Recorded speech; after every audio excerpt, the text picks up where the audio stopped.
Hi everyone, welcome to my channel, your channel and our channel. आज मैं एक नई राशि के बारे में बात करने जा रही हूँ। ये वो लोग होते हैं जो सबसे ज़्यादा एम्बिशियस होते हैं और ये वीडियो बहुत इंटरेस्टिंग होने वाला है। इसे स्टार्ट से एंड तक ज़रूर देखें। And before I start the video, thank you very much for supporting me, keep supporting me. और जिन्होंने मेरा चैनल अभी तक सब्सक्राइब नहीं किया है वो प्लीज़ इसे सब्सक्राइब कर दें और जो बेल आइकन है उसे ज़रूर प्रेस करें ताकि मैं जो भी वीडियो बनाऊँ वो आप तक पहुँच जाए। सबसे पहली बात आती है कि इनकी बेसिक फ़िलोसॉफ़ी क्या है। बेसिक फ़िलोसॉफ़ी इन लोगों की होती है मेहनत करना और धीरे धीरे आगे बढ़ना और एक दिन टॉप पोजीशन पे पहुंचना। ये अपनी लाइफ में पावर सीख करते हैं और इनको मिलती भी है। कैप्रिकॉर्न राशि वालों की अगर बेसिक पर्सनालिटी की बात करें तो सबसे पहले उनकी लुक्स को कंसिडर करते हैं। इनकी जो लुक्स होती हैं वो बहुत सीरियस होती हैं, बहुत ही सैड एक्सप्रेशंस होंगे, बहुत ही सीरियस एक्सप्रेशंस होंगे। ये कभी भी आपको बहुत खिलखिलाते हुए और हंसते हुए नहीं नज़र आएंगे। बहुत सीरियस पर्सनालिटीज़ होती हैं, पहली चीज़। दूसरी बात, इनके जो पर्सनालिटी है उस पर कुछ ना कुछ डार्क ऑरा होता है क्योंकि दिस राशि इज़ इन्फ्लुएंस्ड बाय सैटर्न। इनकी या तो कॉम्प्लेक्शन थोड़ा सा काला होगा, थोड़ा सांवला होगा। कई बार ये एक्सेप्शनली फेयर होते हैं, लेकिन वो जो फेयर लोग होते हैं ना कैप्रिकॉर्न्स, उनका भी जो बाल हैं, उनकी जो आँखों का रंग है वो काला होगा, जिस वजह से कुछ डार्क लगेगा। इनका फेस जो है वो ओवल शेप्ड होता है, कभी कभी गोट लुक भी होती है। और एक बहुत नोटिसेबल चीज़ होती है इनमें, इनकी जो आईब्रोज होती है ना, दे आर निट टुगेदर। काफ़ी सारे लोग होंगे जिनकी ये आईब्रोज जुड़ी हुई होंगी, काफ़ी थिक होंगी। वो मोस्टली कैप्रिकॉर्न असेंडेंट से होते हैं या फिर उनका जो राशि है वो कैप्रिकॉर्न होती है। और बिहेवियर की बात करें तो ये बहुत ज़्यादा नॉलेजेबल होते हैं, दे आर परफेक्शनिस्ट। ये बहुत हार्ड वर्क करते हैं लाइफ में, ये कभी भी मेहनत करने से पीछे नहीं हटते और ये बहुत डिटर्मिन्ड हैं। जो इनको चाहिए वो ये पाके ही रहते हैं और सब कुछ पाके भी डाउन टू अर्थ रहेंगे। इनकी ये एक खासियत होती है और ये बहुत हेल्पफुल हैं। जब इनको लगता है कि सच में किसी को हेल्प की ज़रूरत है तो ये आगे बढ़ चढ़ के उसकी हेल्प करेंगे। सिंबल ऑफ कैप्रिकॉर्न्स इज़ गोट, और गोट सिंबल होने की वजह से इनका जो फेस है वो ओवल शेप्ड होता है। ये बहुत सेंसिबल होते हैं, बहुत हार्ड वर्किंग होते हैं और डिटर्मिन्ड होते हैं। फिर आता है इनका element. Their element is earth. Earth element होने की वजह से, पृथ्वी तत्व की प्रधानता की वजह से ये जो लोग हैं ये डाउन टू अर्थ हैं, ये मेहनती हैं, ये प्रैक्टिकल हैं। ये वो हवाई किले नहीं बनाते, ये जो करते हैं प्रैक्टिकली करते हैं। और इनकी सीरियस पर्सनालिटीज़ होती हैं। कंट्रोल्ड बिहेवियर होगा, ये कभी भी आउट ऑफ कंट्रोल जाके कुछ भी एक्सप्रेस नहीं करते। कैप्रिकॉर्न राशि का जो लॉर्ड है वो सैटर्न है और सैटर्न की लॉर्डशिप की वजह से ये जो लोग हैं, पहली चीज़ तो ये है ये स्लो मूविंग है, बहुत फास्ट बोलेंगे नहीं, बहुत फास्ट ये चलेंगे नहीं, because Saturn is a lame planet. वो जो करता है धीरे करता है। दूसरी चीज़, ये बहुत ही डिटर्मिन्ड होते हैं, सीरियस पर्सनालिटीज़ होती हैं इनकी, एम्बिशियस होते हैं और अपने काम को लेके बहुत ज़्यादा फोकस्ड होते हैं। अब कैप्रिकॉर्न्स की स्ट्रेंथ्स की बात करते हैं। सबसे बड़ी और सबसे पहली इनकी जो स्ट्रेंथ होती है वो होती है नेवर गिव अप एटीट्यूड। ये लोग कभी गिव अप नहीं करते। मुझे एक बचपन की कहानी याद आती है कैप्रिकॉर्न राशि के बारे में। मैं जब भी सुनती हूँ, पढ़ती हूँ तो एक गोट थी और एक शेर था। गोट और शेर की कोई फाइट होती है किसी वजह से और गोट जो होती है वो लायन को मरते मरते भी ज़ख्मी करके जाती है। वो खुद ज़ख्मी होती है हालांकि, लेकिन वो लायन को भी पूरा सबक सिखा के जाती है। यही एटीट्यूड कैप्रिकॉर्न्स का होता है। अगर आप इनसे फाइट करते हो, इनके साथ अगर कोई भी बंदा फिजूल में मैस करता है तो ये लोग एंड तक उस इंसान को हराने में कोई कमी नहीं छोड़ते। ये मरते मरते भी उसको मार के जाएंगे। दूसरी चीज़ आती है slowly and steadily they win the race. यहाँ पे वो कहानी याद आती है कछुए वाली और खरगोश वाली। कोई इंसान कितना भी इनके सामने ओवर स्मार्ट क्यों ना बन ले, ये कभी बोलेंगे नहीं कि ये क्या करने वाले हैं, बट स्लोली स्टडीली अपने एम्बिशंस की तरफ बढ़ेंगे और एक दिन उस इंसान को उससे आगे निकल के ज़रूर दिखाएंगे। ये हमेशा सीक्रेटली चलते हैं, ये ब्रैग नहीं करते अपने एम्बिशंस के बारे में, रिवील नहीं करते कि ये क्या करना चाहते हैं लाइफ में, but ambition drive is very strong. Capricorns are achievers, they have a strong ambition drive. दूसरी चीज़ है कि ये लाइफ में पावर एक्वायर करना चाहते हैं क्योंकि इनको बचपन से ऐसे एक्सपीरियंसेस होते हैं। इनको लगता है कि लोगों को डील करने के लिए, चीज़ों को डील करने के लिए पावर बहुत ज़्यादा इम्पॉर्टेंट है। ये चीज़ की रियलाइजेशन इनको बचपन से ही समहाउ हो जाती है और ये हमेशा एक अच्छी पोजीशन पे पहुंचते भी हैं लाइफ में। कोई भी कैप्रिकॉन ऐसा नहीं होगा जो अपने फील्ड में सबसे पावरफुल पोजीशन पे नहीं है। दूसरी चीज़ है कि पैसा एक्यूमुलेट करके रखना इनको अच्छा लगता है, क्योंकि ये हमेशा इनसिक्योर रहते हैं कि मुझे कभी भी पैसे की ज़रूरत पड़ सकती है, और they are astute in money matters. अब बात करते हैं कैप्रिकॉन्स की वीकनेसेस की। तो इनकी जो सबसे पहली वीकनेस होती है वो ये होती है कि because they are very competitive in nature, इस वजह से ये दूसरों की जेलसी करना शुरू हो जाते हैं। जो भी इनके कॉम्पिटिटर्स होते हैं, इनके राइवल्स होते हैं, इनके जो कलीग्स होते हैं, ये उनकी जेलसी करना स्टार्ट कर देते हैं, जो इनके अपने मेंटल मेकअप के लिए अच्छा नहीं रहता। दूसरी चीज़ ये है कि ये खुद को एक्सप्रेस नहीं कर पाते। आप इनको कोई गिफ्ट दीजिए, इनका रिएक्शन बहुत ही नॉर्मल होगा और गिफ्ट देने वाले को लगेगा कि शायद इनको खुशी नहीं हुई। ऐसा नहीं होता, ये बहुत ग्रेटफुल होंगे आपके, लेकिन एक्सप्रेस करना इनको कभी नहीं आता। वो ओ माय गॉड वो वाला रिएक्शन तो हो ही नहीं सकता कभी, लेकिन ये नॉर्मल वर्ड्स में भी अपना जो ग्रैटिट्यूड है उसको एक्सप्रेस नहीं कर पाते। ये एक्शंस के थ्रू एक्सप्रेस करते हैं और इस वजह से थोड़े से मिसअंडरस्टूड रहते हैं। ये इनको समझ पाना इसी वजह से, क्योंकि ये इनएक्सप्रेसिव है, थोड़ा मुश्किल रहता है। अगली चीज़ है कि दे सीक पावर।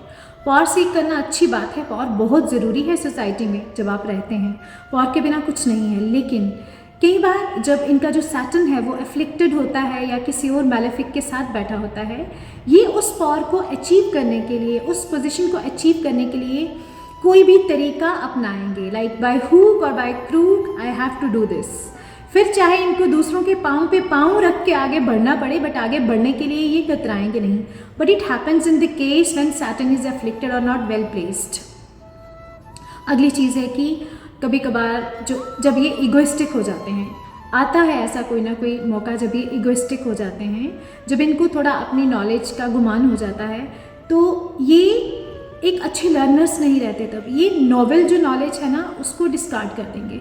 आप इनको कुछ नया सिखाने की कोशिश कर रहे हैं और ये आपको चुप करवा देंगे कि नहीं, what ever I know is enough, अब मुझे मत बताओ, आई नो दिस ऑल। अब बात करते हैं कैप्रिकॉन्स के लेस नाउन फैक्ट्स के बारे में। सबसे पहला जो लेस नाउन फैक्ट होता है कैप्रिकॉन्स का वो ये होता है कि ये लोग खुद को एक्सप्रेस नहीं करते नो मैटर व्हाट। आपने इनको कोई गिफ्ट दिया है, आपने इनको कोई कॉम्प्लीमेंट दिया है, आपने इनके लिए कुछ ऐसा किया है जिसके लिए इनको बहुत खुश होना चाहिए, बाहरी रूप से तो ये वो खुशी कभी भी जाहिर नहीं करेंगे।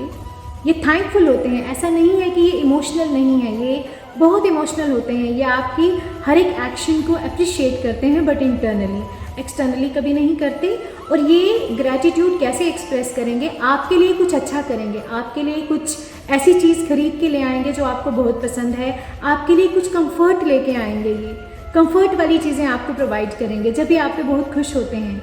और अगर आप सोचोगे कि बाहर से ये एक्सप्रेस करें अपनी खुशी, आपको कॉम्प्लीमेंट्स दें, तो ऐसा नहीं होता।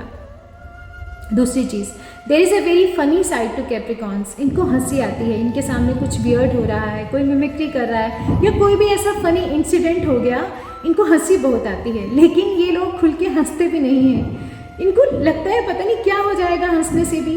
और रीज़न होता है जो कई बार इनकी जो अथॉरिटेटिव पेरेंटिंग होती है, इनके घर में इतना डिसिप्लिन होता है। ये सैटर्न चाइल्ड हैं, डिसिप्लिन तो इनकी लाइफ में बचपन से ही आ जाता है, वो सिखाया जाता है, फैमिली के थ्रू इम्पोज किया जाता है।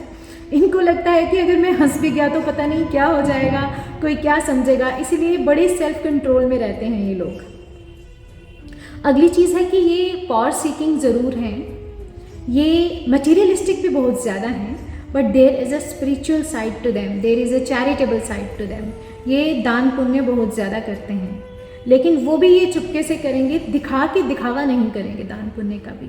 और ये जो स्पिरिचुअल साइड है ये इनकी टाइम के साथ आती है, लेकिन अब इनकी स्पिरिचुअलिटी की अगर बात करें तो वो ब्लाइंड फेथ इनमें नहीं होता।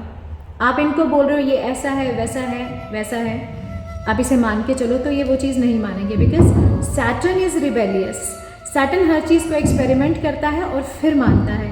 ये चीज़ों को एक्सपेरिमेंट करेंगे और फिर मानेंगे। एक चीज़ आप नोटिस करना कि जो भी कैप्रिकॉन मून वाले हैं, दे एक्यूमुलेट ह्यूज वेल्थ। जो भी होगा वेल्दी होगा, चाहे उसकी शक्ल से नहीं दिखेगा कि इसके पास बहुत वेल्थ है, क्योंकि ये ब्रैग नहीं करेंगे, शो ऑफ नहीं करेंगे, लेकिन ये बहुत वेल्दी होते हैं और ये बहुत हार्ड वर्क करते हैं। क्यों करते हैं, क्यों पैसा जोड़ते हैं? अपनी फैमिली को कंफर्ट देने के लिए। ऐसा बिल्कुल नहीं है कि इनको खुद के लिए कोई ग्रीड है या फिर ये खुद इंजॉय करना चाहते हैं, खुद उन चीज़ों को भोगना चाहते हैं, लेकिन ये अपनी फैमिली के कंफर्ट के लिए बहुत ज़्यादा हार्ड वर्क करते हैं। कैप्रिकॉर्न में एक चीज़ बड़ी खास होती है कि इनका जो ड्रेसिंग स्टाइल है वो बहुत डिफरेंट होता है। Different not in the sense कि बहुत अलग से ड्रेस होके जाएंगे, ये हमेशा कुछ फॉर्मल पहनेंगे। Whether they are going to a party, चाहे ये क्लब भी जा रहे हैं तो बहुत सूटेड बूटेड होके जाएंगे। वो एप्रोप्रिएट ड्रेसअप नहीं होगा उस ओकेजन के लिए। कहीं भी हैं, घर में हैं, बाहर हैं, ड्रेस बहुत फॉर्मल पहनना पसंद करते हैं। अगली एक बहुत ही स्ट्रेंज चीज़ है इनके बारे में कि जो कैप्रिकॉर्न ब्यूटी है, दे आर ऑल्सो ब्यूटीफुल, वो लेकिन ब्यूटी ना नोटिस नहीं होती। नोटिस कब होती है? जब ये 4 लोगों में जा रहे होंगे तो एक कैप्रिकॉर्न फीमेल या मेल अलग ही दिखेगा, क्योंकि ये टॉल होते हैं, मोस्टली लोग इनके आगे छोटे छोटे से नज़र आते हैं, तो ये अलग ही नोटिस हो जाएंगे। और इनके फेस का जो ग्लो होता है वो बहुत डिफरेंट होता है। देयर फेस इज़ ग्लो, चाहे कॉम्प्लेक्शन सांवला है, बहुत गोरे हैं, लेकिन जो इनका ग्लो होता है वो अनमैचेबल है। इनके साथ वाले इनके सामने फीके पड़ जाएंगे जब ये कहीं जा रहे हैं 4 लोगों के साथ। अगला अननोन फैक्ट है कैप्रिकॉर्न्स के बारे में कि they are poetic and artistic also. But फ़र्क कहाँ आता है? जब कैप्रिकॉर्न पेंटिंग करेगा, उस पेंटिंग में बहुत कैलकुलेशन होगी, उसमें बहुत परफेक्शन होगी, कोई भी चीज़ यहाँ से वहाँ नहीं होगी। जैसे आजकल हम कहते हैं ना मॉडर्न आर्ट है, ये उस चीज़ के फेवर में नहीं होते। ये बहुत ही परफेक्शन से कि एक आँख इतनी बन गई, दूसरी भी इस तरीके से बननी चाहिए, फेस की विड्थ इतनी होनी चाहिए, ऐसे होना चाहिए, यहाँ से यहाँ कलर बाहर नहीं जाना चाहिए। जबकि मोस्टली जो आर्टिस्ट लोग हैं वो इतना सोच के नहीं चलते, बट ये सोच के चलते हैं। इनके आर्ट में भी परफेक्शन होती है। कैप्रिकॉर्न राशि वाले बहुत इजीली कन्विंस नहीं होते, चाहे मेल्स हैं या फीमेल्स हैं। जैसे कई बार कॉलेज में कोई नई लड़की आ गई तो सब लड़के उसके पीछे भागेंगे, उसको प्रपोज करेंगे, उस पर ट्राई करेंगे। ये लोग ऐसे नहीं होते। ये कभी भी किसी चीज़ के पीछे नहीं भागते, ब्यूटी के पीछे नहीं भागते, क्योंकि इनको लाइफ में शॉर्ट टर्म चीज़ें नहीं चाहिए। What ever they want it for long term. चाहे पॉवर है, चाहे वेल्थ है, चाहे इनका पार्टनर है, इनको ये कभी भी शॉर्ट टर्म के लिए टाइम पास वाली फीलिंग लेके नहीं चलते। ये जिसको भी पसंद करेंगे, उसे प्रपोज कर रहे हैं, तो it means they want to spend rest of their life with them. ये एक बार कन्विंस हो गए, किसी ने इनको मना लिया, तो ये कभी भी उस चीज़ से फिर पीछे नहीं हटते हैं। हाँ, इनको थोड़ा टाइम लगता है अपने माइंड को मनाने में कि मुझे हाँ करनी है या ना करनी है। They don't jump to conclusions. Once they take a decision, it is fixed. Capricorns have very less friends. ऐसा कभी भी नहीं होता कि कैप्रिकॉर्न एक बहुत बड़े ग्रुप ऑफ फ्रेंड्स में है, इनका बहुत बड़ा ग्रुप है फ्रेंड्स का। बहुत सिलेक्टिव होते हैं ये फ्रेंडशिप के मामले में, बहुत कम लोगों से दोस्ती करते हैं। ये दोस्ती किन से करते हैं? जिनको ये पावरफुल समझते हैं। ये छोटे छोटे बच्चे भी जो होते हैं कैप्रिकॉर्न के, ये हमेशा उन बच्चों से दोस्ती करेंगे जिनसे इनको कुछ सीखने को मिलेगा या जिनको ये पावरफुल फाइंड करेंगे।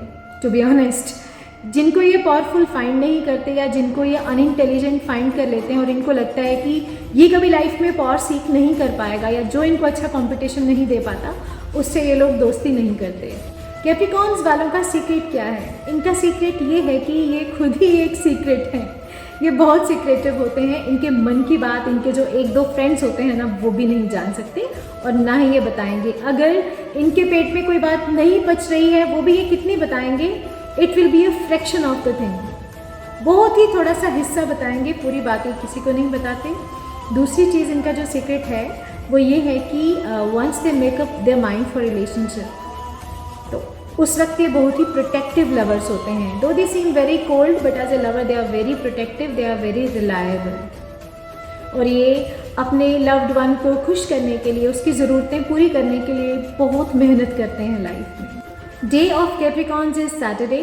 अब सैटरडे इनके लिए शुभ होने वाला है या अशुभ होने वाला है, it completely depends on the position of Saturn in their particular horoscopes. दूसरी चीज़ है, इनका जो मूलांक है वो 8 है।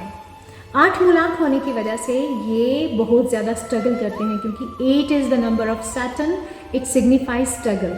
स्ट्रगल बहुत होती है इनकी लाइफ में। दूसरा, इनको जो मटेरियल प्लेजर्स होते हैं ये एक्वायर बहुत ज़्यादा करते हैं, बट ये ज़रूरी नहीं है कि ये खुद इंजॉय कर पाएँ।